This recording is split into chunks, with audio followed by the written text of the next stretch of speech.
Hi everyone, Aiden here at the Etrailer. Today we're going to be taking a look at and be showing you how to install these pewag Brenta-C assisted tensioning tire chains on our 2022 Ford Maverick. Now these are going to be installed on tire size 225, 65, R17, and per the owner's manual, we'll be installing them on the rear tires. Now these chains are going to be a square-shaped link, which just means they've got these hard square edges on the individual links. That's going to really help for breaking up ice and giving you a lot more traction in those scenarios. It's still going to be good for deep snow too, but if you find yourself in icy conditions, a square link is what you want. And the links form these diamond patterns on the tire. It's maybe a little hard to see on the side there, but really all a diamond pattern does is give you more constant contact between the tire chain and the road, resulting in a somewhat smoother ride quality, but also giving you better traction on turns compared to a ladder pattern chain, which just has links going in parallel lines across the tire, which gives you better traction on starts and stops. It is an assisted tensioning chain, which means you've got this arm going across the wheel, and compared to something like self-tensioning will constantly be applying pressure and pulling slack out of the chain. Assisted tensioning, it's still built into the chain, but you have to put the force into it to get it tight. So during the installation process, you're gonna have to pull on that chain, hook it to the chain over here, and pull that slack out manually. But once it's done, and it's going to be just built in so you don't have to worry about forgetting it or picking up any separate pieces. Now these are SAE Class S chains, which just means that they're cleared for use in wheel wells that have limited clearance. Now, the Maverick does, in the owner's manual, say to watch out for that because you do have suspension components that come behind the tire and sit pretty close. And while really all the chains we've tested today are SAE Class S certified, these ones are the biggest. The individual links are the largest, and it just is going to sit a little further from the tire. And I looked back there, everything looks to be in order, you've got enough clearance. It's just one of those things that for me, because it's the largest and it does come the closest, I'd be a little cautious of it. If you find yourself in some pretty extreme weather where you do need that larger link size for a more aggressive bite, then sure, I think you'll be okay. But for normal driving, I'd look for a smaller link size just to keep that extra distance from your suspension. The main portion of the tire chain is going to be a titanium alloy steel, and the alloy steel is going to help give better corrosion resistance compared to something like a low carbon steel. So I expect these chains to last through many seasons. And all the touch points that you're going to be grabbing onto when hooking this up, or that might be coming in contact with the wheel of your vehicle, are going to be coated. So you don't have to worry about metal on metal contact, but also it's just going to be a little bit not as cold to the touch whenever you are hooking it up, making it a somewhat more comfortable experience. These do come in a pair and come with a pretty large carrying case, so it'll fit back in here really nicely. And that case is a hard shell material, meaning it's going to be very durable. It'll keep all that moisture and stuff in here and not in your vehicle.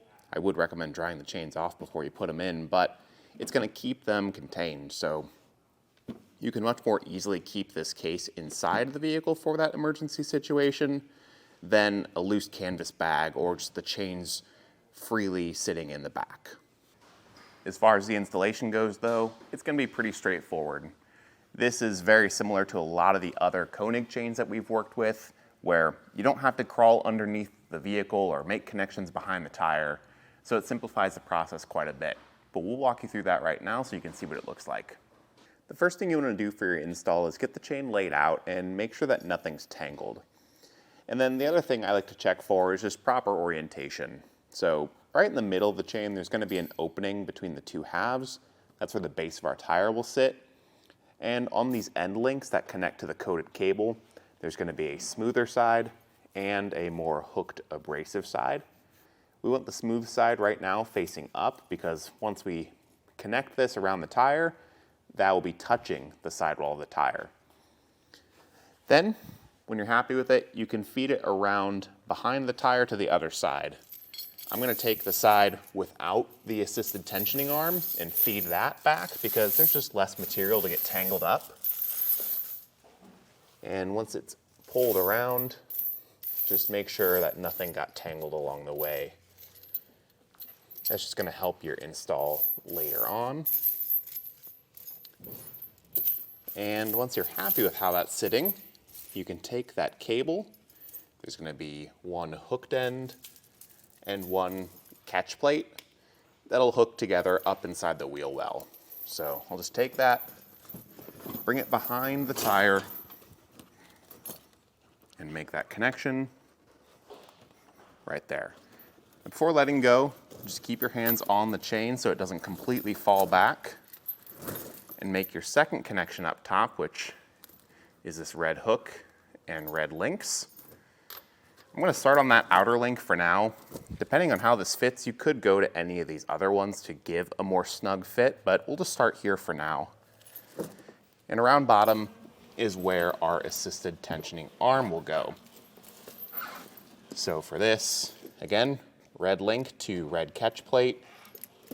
That's gonna feed through and pull tight.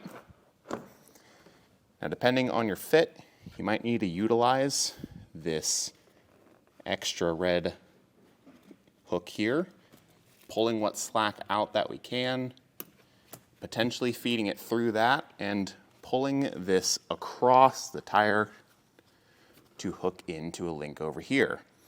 It's looking like it's gonna be a little bit too snug for us though, and we might be fine just putting it right across here, drawing that extra slack out and giving us a pretty solid fit overall.